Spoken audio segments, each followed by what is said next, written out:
어니스트 아저씨, 앨런 실리터. 지저분한 레인코트에 수염은 덥수룩 하고 목욕을 한 지 한 달은 되어 섬직한 중년 남자가 공구 가던 헝겊 가방을 접어서 겨드랑이에 끼우고 공중 화장실에서 나왔다. 그는 인도 가장자리에 잠깐 서서 걸친 것들 중에 가장 깨끗한 모자를 고쳐 쓰고 가볍게 좌우를 살피다 오가는 차량이 뜸해지자 길을 건넜다. 무슨 일을 하는지 밝힐 필요가 없는 상황에서도 그의 이름과 직업은 늘 붙어 다녔다. 소파 청가리 전문 어니스트 브라운. 그는 매일 저녁 새방으로 돌아가기 전에 시내 중심가 근처의 공중 화장실을 관리하는 사람에게 공구 가방을 맡겼다. 집으로 들고 갔다 잃어버리거나 도둑맞기라도 하면 인생이 끝장나기 때문이다. 시청 앞 시계에서 10시 반을 알리는 종소리가 큰 소리로 울려 퍼졌다. 극장 너머에서는 파란 하늘 조각들이 가을 구름을 상대로 꿋꿋하게 자기 자리를 지켰고 변덕스러운 바람이 한 줄기 휙 불어 청소가 안 된 시궁창을 따라 신문과 담뱃갑들이 옆으로 제주 넘게 만들었다. 속이 빈 어니스트는 아침을 먹을 준비가 되어 있었다. 그는 머리 위로 30cm 여유가 있었지만 본능적으로 고개를 숙이면서 간이 식당 안으로 들어갔다. 길고 넓은 식당 안은 빈자리가 거의 없었다. 어니스트는 보통 9시에 아침을 먹으러 오곤 했다. 하지만 어제 어느 술집에서 소파 석점의 천을 갈아주고 받은 10파운드를 들고 고급 주점에 가서 외로운 남자들이 그렇듯 천천히 온 신경을 집중해 저녁 내내 맥주를 마시고 또 마신 결과 오늘 아침에 숙취와 단잠을 떨치고 일어나려니 힘에 부쳤다. 그의 안색은 창백하고 눈은 환자처럼 누랬다. 말을 하면 듬성듬성한 치아가 입술 사이로 보였다. 그는 서서 시끄럽게 떠드는 사람들 5-6명을 지나 카운터로 갔다. 여기저기 흠집이 있고 이가 깨진 카운터는 노동자들의 안식처이자 차 주전자로 뒤덮인 양쪽 곳 사이로 곧 길게 이어지는 상륙작전용 해변과 같았다. 덩치가 크고 투실투실한 검은 머리는 정신이 없었다. 그는 뒷벽에 하얀색으로 큼지막하게 적힌 메뉴를 얼른 훑어보고 소심한 손짓을 곁들여 이렇게 말했다. 차 한 잔 주세요. 검은 머리가 그쪽으로 고개를 돌렸다. 커다란 갈색 주전자에 들어있던 차가 위에 둥둥 뜬 머리카락처럼 금이 간 찻잔 속으로 쏟아졌고 숟가락 하나가 쨍그랑 소리와 함께 김이 나는 찻잔 속으로 담가졌다. 다른 건요? 그가 무뭇거리며 입을 열었다. 토마토 얹은 토스트도 주세요. 그는 떠밀려온 접시를 들고 천천히 뒤로 물러난 다음 몸을 돌려 구석의 빈자리로 걸어갔다. 접시에서 맛있는 냄새가 모락모락 올라왔다. 그는 나이프와 포크를 들고 전문가답게 날카롭고 깔끔한 솜씨로 토스트와 토마토를 한 귀퉁이 잘라내 천천히 입으로 가져갔고 주위 사람들을 거의 의식하지 않은 채 맛있게 먹었다. 나이프와 포크를 휘두를 때마다 토스트가 기하학적으로 잘려나갔고 입술이 구부러지고 뒤틀리며 복잡하고도 규칙적인 움직임을 통해 엄청난 만족감을 선사했다. 그는 음식 덕분에 따뜻해지고 다시 기운을 차려가는 몸과 자기 자신만 의식하며 아무 말 없이 천천히 만족스럽게 음식을 먹었다. 숟가락과 찻잔과 접시의 느긋한 움직임이 복잡한 식당에서 늦은 아침을 먹을 때 흔히 나는 소음을 만들어냈고 이것은 리듬을 바꾸어가며 여기저기에서 흐르는 음악처럼 들렸다. 그는 밥을 혼자 먹은 지 오래되었지만 아직도 외로움은 낯설었다. 익숙해지지 못한 채 언젠가는 저주가 깨지길 바라며 당분간 적응할 뿐이었다. 어니스트는 과거를 거의 기억하지 못했고 인생이 그와 동떨어져 흘러갔기 때문에 그 흐름을 좀처럼 느끼지 못했다. 제1차 세계대전 때 참호를 연결하는 철조망 곳곳에 널브러져 죽은 사람과 죽어가던 사람들 말고는 지난 세월을 떠올릴 만큼 생생한 기억이 없었다. 이후로 오랫동안 그의 입술을 맴돈 것은 단 2마디였다. 나는 지금 여기 영국에 있으면 안 돼. 그 사람들과 함께 프랑스에서 죽었어야 했어. 시간은 이 2마디를 앗아가고 말로 표현할 수 없는 희미한 이미지만 남겼다. 그는 살과 피로 이루어진 인간이 아니라 유령이라도 되는 듯한 대접을 받은 다음부터 혼자 살기 시작했다.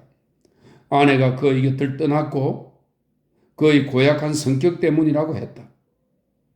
형제들도 다른 도시로 떠났다. 나중에 그는 형제들을 찾아보려다 관두기로 했다. 이렇게 외톨이 생활을 하는 와중에도 앞으로 나아가며 더 많은 것을 수용하겠다는 의지만이 의미 있게 느껴졌다. 애매모호하고 막연하기는 했지만 과거로 돌아가 빈민가와 어린 시절과 옛 친구, 호 시절에서 멀어지도록 그를 유혹하는 냄새와 소리의 흔적을 찾는 것은 일종의 자살 행위와 같다는 생각이 들었다.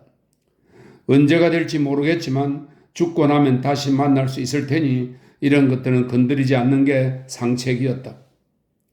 전쟁 때문에 신경증을 겪고 충격을 받은 머리는 몸뚱아리에 분홍색 흉터를 남기지 않았기 때문에 참전 용사로 연금을 신청할 방법이 없었고 심지어 그 자신조차 부상이라는 단어는 단 한 번도 떠올린 적이 없었다. 그는 그저 더는 신경 쓰지 않았다. 시간의 수레바퀴가 그를 단절시켰고 인생을 조금 견딜만하게 만들었다. 또다시 전쟁이 터졌을 때 처음에는 아무렇지 않았고 신분증이나 배급 통장이 없다는 이유로 혹은 탈영병들에게 기꺼이 주어버렸다는 이유로 벌금을 내고 유치장에 갇혀도 견딜 만한 수준의 단절감은 사라지지 않았다. 그런데 폭격과 폭탄 소리가 악몽처럼 이어지자 새빵 천장을 멍하니 바라보고 있으면 오랫동안 억누르고 있던 희미한 이미지가 되살아났고 미친 듯이 되뇌었던 두 마디까지 다시 떠올랐다. 하지만 그의 기준에서 보았을 때 전쟁은 금세 끝났고 다시 아무것도 상관없게 되었다. 그는 어느 누구도 신경 쓰지 않고 의자와 소파를 솜씨좋게 수선하며 하루 벌어서 하루 먹고 살았다. 일감이 없어서 살기 힘들었을 때에도 어려움을 별로 느끼지 못했고 자리가 잡혀서 주머니가 제법 두둑해진 지금도 외투나 제대로 된 신발을 사야 한다는 생각은 하지 못하고 번 돈을 맥주에 쏟아부으며 별 차이를 모른 채 살았다. 그는 접시에 남아있던 토스트와 토마토 마지막 한 조각을 집은 다음 차 찌꺼기를 이에 대고 훑었다. 식사를 마친 뒤에는 담배에 불을 붙이고 주변 사람들을 다시 의식하기 시작했다. 11시였고 천장이 낮은 식당은 서서히 비워져 이제 손님이 12명밖에 안 남았다. 한 테이블에서는 경마 이야기가, 또 다른 테이블에서는 전쟁 이야기가 한창이었지만 귓속으로 흘러들어온 단어들은 의식에 별다른 의미를 남기지 않았고 그는 포만감을 즐기며 테이블 위치와 무늬를 조용히 감상했다. 2시까지 일이 없었기 때문에 그때까지 여기서 시간을 때울 생각이었다. 오랫동안 진을 치고 있어도 면죄부가 되어줄 음식이 없다는데 문득 당황스러워지자 카운터로 가서 차와 케이크를 주문했다. 음식이 나왔을 때 어린 여자아이 둘이 들어왔다. 한 아이는 테이블로 가서 앉고 그보다 큰 아이는 카운터 앞에 와서 섰다. 그가 자기 자리로 가서 보니 좀 전에 들어온 아이가 앉아 있었다. 그는 당황스럽고 조심스러웠지만 그래도 앉아서 차를 마시고 케이크를 4조각으로 잘랐다. 아이는 언니가 김이 모락모락 나는 차를 2잔 들고 올 때까지 그를 계속 빤히 보았다. 두 아이는 어니스트를 전혀 아랑곳하지 않은 채 이야기를 하고 차를 마셨고 두 아이의 비밀스럽고 천진한 움직임이 서서히 그의 의식 속으로 들어왔다. 그는 이따금 아이들을 바라보았는데 부드럽고 웃음기를 가득 머금은 눈으로 다정하게 보았음에도 있어서는 안 될 자리에 앉아있는 듯한 기분이 들었다. 12살쯤 되어 보이는 큰아이는 너무 큰 갈색 외투를 입고 있었고 계속 이야기를 하며 웃었지만 안색이 창백했다. 크고 동그란 눈은 충분히 예쁠 수 있었지만 방치와 결핍을 뜻하는 특유의 까불거리는 분위기가 느껴졌다. 작은 아이는 좀 더 조용했고 언니가 하는 말에 단답형으로 무뚝뚝하게 대답하며 살짝 웃는 게 고작이었다. 아이는 차를 마시며 손을 덮이더니 차를 다 마신 뒤에도 찻잔을 내려놓지 않았다. 빨개진 가느다란 손가락으로 찻잔을 감싸진 채 찻잎을 물끄러미 바라보았다. 그러는 사이 두 아이의 대화는 점점 잦아들어 마침내 침묵이 흘렀고 식당 밖 찻길을 오가는 자동차 소리와 식당 안에서 검은 머리가 바쁜 점심시간을 준비하며 컵과 접시를 씻는 소리로 채워졌다. 어니스트는 그날 오후에 일을 하려면 인조 가죽 몇 야드가 필요한지 계산하는 중이었지만 작은 아이가 이야기를 시작하자 자기도 모르게 귀를 기울였다. 엘머 언니, 돈 있으면 케이크 먹고 싶어. 돈 없어. 큰아이가 짜증난 목소리로 말했다. 돈 있잖아. 케이크 먹고 싶어. 큰아이는 12조라고 할 수 있을 만큼 딱 잘라 말했다. 그래서 어쩌라고? 이 펜스밖에 없단 말이야. 그걸로 케이크 사면 되잖아. 작은아이는 빈 찻잔을 손으로 감싸고 계속 고집을 부렸다. 집까지 걸어가면 되니까 버스비 없어도 되잖아. 어떻게 걸어가니? 비가 올지도 모르는데. 안 올 거야. 나도 케이크 먹고 싶긴 하지만 집까지 걸어가긴 싫어. 큰아이는 일말의 가능성을 봉쇄하며 이렇게 결론 내렸다. 작은아이는 포기하고 아무 말 없이 앞쪽만 멍하니 바라보았다. 식사를 마친 어니스트는 테이블 다리에 달린 조임쇠에 성냥을 그어 담배에 불을 붙이고 한 모금 깊숙이 빨아들인 뒤 연기를 입 밖으로 내보냈다. 달빛 아래 밀물이 가만가만 밀려와 일렬로 모래사장을 덮는 것처럼 날카로운 외로움이 그를 옥죄었다. 눈물을 허락하지 않는 고통이었다. 앞에 앉은 두 아이는 케이크를 사 먹을 것인지 집까지 버스를 타고 갈 것인지 하는 문제를 놓고 계속 옥신각신하고 있었다. 집까지 걸어가려면 추울 거 아니야? 큰아이는 논리적인 이유를 댔다. 안 추울 거야. 작은아이는 이렇게 말했지만 자신 없는 목소리였다. 두 아이의 목소리는 그가 얼마나 외로운지 일깨워 주었고 그는 이야기를 한마디씩 들을 때마다 점점 더 외로워져서 너무나 불행하고 공허했다. 시간이 느릿느릿 흘러갔다. 시계 시침과 분침이 한각도로 고정되어 있는 듯 했다. 두 아이는 서로만 바라볼 뿐 그의 존재는 의식하지 않았다.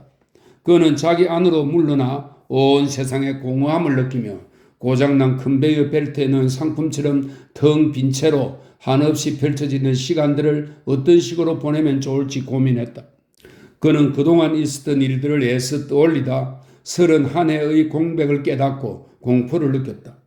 그의 뒤로 보이는 것은 잿빛 안개뿐이었고 그의 앞으로 보이는 것 역시 아무것도 감추지 못할 종잡을 수 없는 안개뿐이었다. 그는 밖으로 나가서 공허한 하루하루의 흔적을 남길 만한 아무 일이라도 하고 싶었지만 꼼짝할 수 없었다. 이때 누군가의 울음소리가 들렸다. 이런 생각들을 떨쳐버리고 앞을 보았더니 작은 아이가 두 손으로 눈을 가리고 울고 있었다. 왜 그러니? 그는 테이블 건너편으로 몸을 숙이면서 다정하게 물었다. 큰아이가 동생을 대신해 딱 잘라 대답했다. 아무것도 아니에요. 그냥 바보짓 하는 거예요. 하지만 이유가 있으니까 울 거 아니니 뭔데 그래? 어니스트는 좀 더 가까이 다가가며 달래는 듯한 목소리로 조용히 물었다. 무슨 일인지 말해볼래? 그 순간 문득 떠오른 생각이 있었다. 그는 현실과 꿈이 뒤섞인 속에서 그 생각을 생생한 실처럼 뽑아내 둥둥 떠다니던 막연한 단어들을 머릿속으로 다시 집어넣었다. 복잡한 재생 과정을 통해 두 아이가 나누었던 대화가 되살아났다. 그는 조심스럽게 물었다. 내가 너희한테 뭘 좀 사주고 싶은데 그래도 될까? 작은 아이는 눈에 떼고 있던 주먹을 펴고 고개를 들었고 큰 아이는 화가 난 얼굴로 그를 노려보며 말했다. 저희는 아무것도 필요 없어요. 이제 나갈 거예요. 아니, 가지 마라. 그는 큰 소리로 말했다. 여기 앉아서 아저씨가 뭘 사다 줄지 기다리고 있어 봐. 그는 서로 귓속말을 주고받는 두 아이를 남겨둔 채 자리에서 일어나 카운터 쪽으로 걸어갔다. 그는 페이스트리 한 접시와 차 두 잔을 들고 와서 테이블에 내려놓자 두 아이는 아무 말 없이 쳐다보기만 했다. 작은 아이는 이제 웃고 있었다. 동그랗고 간절한 두 눈은 넋을 잃은 표정이었지만 그래도 불안한 듯 그의 일거수일투족을 관찰했다. 큰 아이는 계속 나를 세우고 있었지만 그의 당당한 손놀림과 따뜻한 말투와 다정한 표정에 점점 누그러졌다. 그는 착한 아저씨 역할에 푹 빠진 한편으로 아직도 기억에 남은 외로움과 싸우고 있었지만 이제는 외로움이 어렴풋이 떠오르는 악몽 수준이었다. 두 아이는 그의 정성에 무너져 케이크를 먹고 차를 홀짝이기 시작했다. 그러면서 서로 홀끗보다 맞은편 앉아 담배를 피우고 있는 어니스트를 바라보았다. 식당 안은 계속 텅 비어 있다시피 했고 몇 안 되는 손님도 자기 일에 정신이 팔려 있거나 후딱 나갈 생각에 허겁지겁 식사를 해치우느라 한쪽 구석에 앉아있는 이 세 사람을 눈여겨보지 않았다. 이제 두 아이와 분위기가 좀 더 훈훈해지자 어니스트는 말을 걸었다. 너희 학생이니? 큰아이가 무의식적으로 대장을 자칭하고 나서 대답했다. 네, 하지만 오늘은 시내에서 엄마 심부름을 할 게 있었어요. 어머니가 일을 하시는 모양이로구나? 네, 하루 종일 일을 하세요. 아이가 말했다. 어니스트는 용기를 내 한 걸음 더 나아갔다. 어머니가 저녁도 만들어 주시니? 아이는 고맙게 이 말에도 대답해 주었다. 밤늦게요. 아버지는 뭐 하시는데? 돌아가셨어요. 작은 아이가 입안 가득 빵을 담은 채 처음으로 또박또박 대답했다. 큰아이는 못마땅하다는 듯이 동생을 보며 그런 말은 하면 안 되는 거고 마음대로 아무렇게나 대답하지 말라는 뜻을 분명히 했다. 그럼 오후에 다시 학교 갈 거니? 어니스트는 하던 질문을 계속했다. 네, 대비인격인 큰아이가 대답했다. 어니스트는 계속 침착하게 대답하려고 애를 쓰는 아이의 모습에 미소 지었다. 너는 이름이 뭐니? 엘무예요. 얘는 조은이고요. 아이는 동생 쪽으로 고개를 돌리고 살짝 까닥였다. 배고플 때가 많니? 아이는 먹는 것을 멈추고 무엇라고 대답해야 좋을지 모르겠다는 듯 그를 물끄러미 쳐다보았다. 아니요, 그렇지는 않아요. 아이는 애매모호하게 대답하면서 페이스트리를 2개째 열심히 먹었다. 그런데 오늘은 배가 고팠던 거지? 네. 아이는 바닥에 떨어뜨린 쭈글쭈글한 케이크 포장지처럼 체면을 버렸다. 그는 손마디로 입술을 누르며 잠깐 동안 아무 말 없이 앉아 있었다. 그러다 문득 그럼 있잖니 하고 말을 꺼냈다. 아저씨는 날마다 12시 반쯤 여기서 점심을 먹는데 만약 배가 고프면 와서 아저씨를 찾아라. 두 아이는 알았다고 했고 고맙다는 인사와 함께 버스비 6펜스를 받고 작별 인사를 했다. 그 뒤로 몇 주 동안 두 아이는 거의 매일 그를 찾아왔다. 가끔 그는 돈이 없으면 줄임배를 차 한 잔으로 채우고 엘무와 조은에게 제대로 된 음식을 5실링어치 사서 먹였다.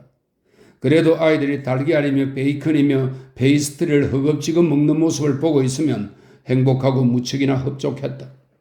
마침내 살아갈 의미가 생겼다는 뿌듯함이 자리 잡자 아무하고라도 이야기를 하고 싶은 마음에 술집에서 코가 삐뚤어지도록 술을 마시던 외롭던 지난날은 거의 잊어버렸다.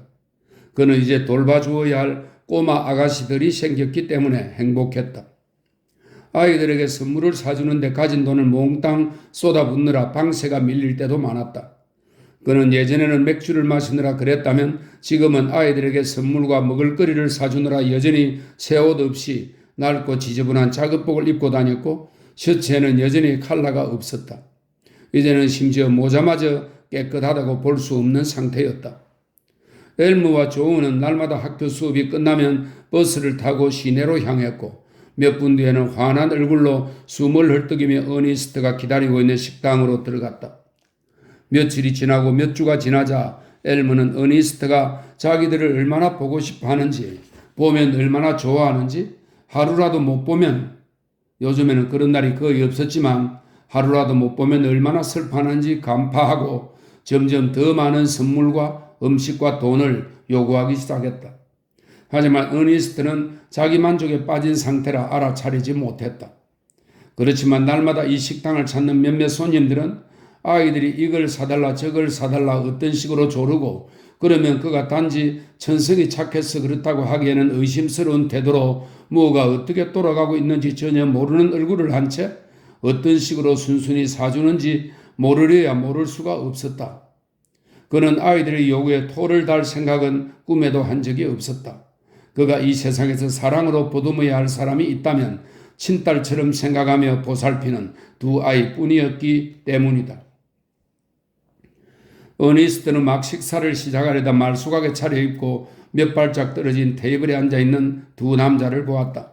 두 남자는 그 전날에도 같은 자리에 앉아있었는데 그 순간 식당 안으로 들어선 조은과 엘머가 얼른 그의 테이블로 다가왔기 때문에 그는 더 신경 쓰지 않기로 했다. 어니스트 아저씨, 두 아이는 밝은 목소리로 인사를 건넸다. 오늘 점심은 뭐예요? 엘머는 어떤 음식을 주문할 수 있는지 알아내려고 벽에 분필로 적힌 메뉴를 훑어보았다. 멍하니 먹는 데 집중하던 그의 얼굴 위로 행복한 미소가 번져 두 뺨과 눈과 입술을 움직였다. 아무거나 먹고 싶은 걸 고르렴. 그런데 메뉴가 뭐예요? 하도 갈게 써서 못 읽겠어요. 엘머가 짜증난 목소리로 따져 물었다. 카운터에 가서 물어보면 되잖니? 그는 웃음을 터뜨리며 말했다. 그럼 아저씨가 돈 좀 주실래요? 엘머가 손을 내밀었다. 언니보다 소심한 조은은 어니스트와 자기들 사이에서 돈이 오가는 이유를 아직 이해하지 못했기 때문에 어느 날 찾아가서 돈을 달라고 했는데 어니스트가 깜짝 놀라는 표정을 지으며 줄 돈이 없다고 하면 어떻게 하나 불안해하며 겁먹은 표정으로 아무 말 없이 가만히 서 있었다. 그는 마침 그날 아침에 고가구 석점을 수선하고 수고비를 받은 참이었다. 엘머는 5실링을 받아서 동생과 함께 주문을 하러 카운터로 갔다. 두 아이가 음식이 나오기를 기다리고 있는데 지난 며칠 동안 어니스트를 지켜보고 있던 말쑥한 차림의 두 남자가 자리에서 일어나 그에게 다가왔다. 둘 중 한 사람만 이야기를 했다. 나머지 한 사람은 아무 말 없이 빤히 보기만 했다. 두 아이가 따님이거나 아니면 친척입니까? 첫 번째 남자가 카운터 쪽을 고갯짓으로 가리키며 물었다. 어니스트는 위를 올려다보고 미소를 지으며 부드러운 목소리로 대답했다. 아니에요. 그냥 친구인데요. 왜 그러십니까? 남자의 눈빛은 냉혹했고 말투는 분명했다. 어떤 친구죠? 그냥 친구인데요. 왜요? 누구신가요? 그는 설마 하는 마음에 죄책감 비슷한 것을 느끼며 몸서리를 쳤다. 우리가 누구인지는 알 필요 없어요. 묻는 말에 대답이나 해요. 어니스트는 살짝 언성을 높였지만 남자의 오만한 두 눈을 감히 똑바로 쳐다보지는 못했다. 왜요? 그는 큰 소리로 따져 물었다. 왜 이러십니까? 그런 걸 물어보는 이유가 뭡니까? 우린 경찰서에서 나왔습니다. 남자가 무미건조한 말투로 대답했다. 당신이 이 아이들에게 돈을 주어서 잘못된 길로 인도하고 있다는 항의가 접수돼서 말이죠. 어니스트는 어이가 없어서 웃고 싶었다. 하지만 웃다가는 두 형사의 심기를 거스릴지도 모르는 일이었다. 그는 하지만 하며 입을 열었지만 더는 할 말이 없었다. 하고 싶은 이야기는 많았지만 말로 표현할 방법이 없었고 놀란 짐승 같은 표정이 서서히 그의 눈빛에 스며들었다. 이것 봐요. 남자가 딱 잘라 말했다. 변명은 듣고 싶지 않아요. 다 알고 왔으니까. 당신이 누구인지 다 알고 있어요. 사실 오래전부터 알고 있었다고 해야겠지만 이 아이들한테서 손을 떼고 앞으로 만나지 마시죠. 당신 같은 작자가 여자아이들한테 돈을 주면 안 되지. 지금 자기가 무슨 짓을 하고 있는지 생각하고 정신 좀 차리시오. 어니스트는 마침내 큰 소리로 억울함을 호소했다.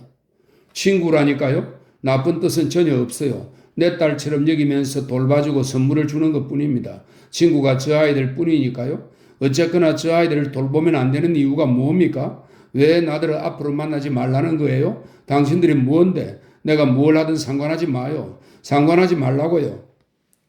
그는 조금 날카롭게 반항하는 수준으로 음성을 높였고 붐비는 식당에 앉아있던 다른 손님들이 어디서 나는 시끄러운 소리인지 주변을 둘러보다 그를 물끄러미 쳐다보았다. 두 형사는 서두르는 기미 없이 신속하고 능률적으로 움직였다. 한 명씩 양옆에서 그를 일으켜 세우더니 손목을 꽉 붙잡고 카운터를 지나 밖으로 끌고 나간 것이다. 어니스트는 카운터 앞을 지나면서 두 아이가 겁에 질린 눈빛으로 접시를 들고 끌려나가는 그를 쳐다보는 것을 보았다. 두 형사는 그를 길 저쪽 끝까지 끌고 가 세워놓고 손가락에 파고들도록 손목을 잡은 채 훈계를 내려놓았다. 앞으로 당신 때문에 골머리 앓기 싫은데 저 아이들 옆에 있다가 다시 발각되는 날에는 재판정으로 끌고 갈 테니 각오하시지. 물리적인 힘이 실린 단호한 말투가 어니스트를 미치기 직전까지 몰고 갔다.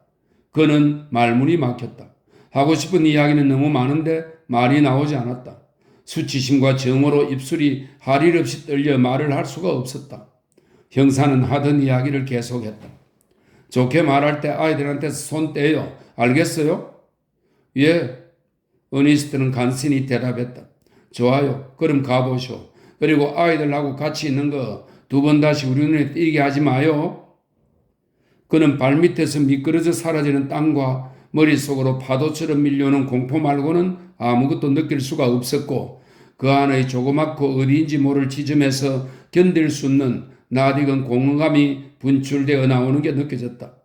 그러다 세상 모든 게 혐오스러워졌고 주변의 모든 움직임이 유감스러워졌고 마침내는 그 자신이 한없이 유감스러워졌다. 그는 울고 싶었지만 울 수가 없었다. 그저 굴욕의 현장에서 발걸음을 옮길 따름이었다. 조금 시간이 지나자 한 걸음 옮길 때마다 아픔이 가셨다. 씁쓸함이 소용돌이치며 사라지고 지금까지 그 깊이를 알지 못했던 어떤 감정이 그 자리를 채웠다. 이제 인도를 따라 한낮의 인파를 헤치며 걷는 그의 발걸음이 좀 더 단호했다. 그는 선술집의 회전문을 밀치고 바글바글 시끄러운 바 쪽으로 걸어가며 이제 아무것도 상관없는 사람처럼 맥주병만 뚫어져라 바라보았다. 그것은 이 세상에 단 하나뿐이고 가장 훌륭한 망각의 세계로 그를 인도할 아름답고 치명적인 덫이었다.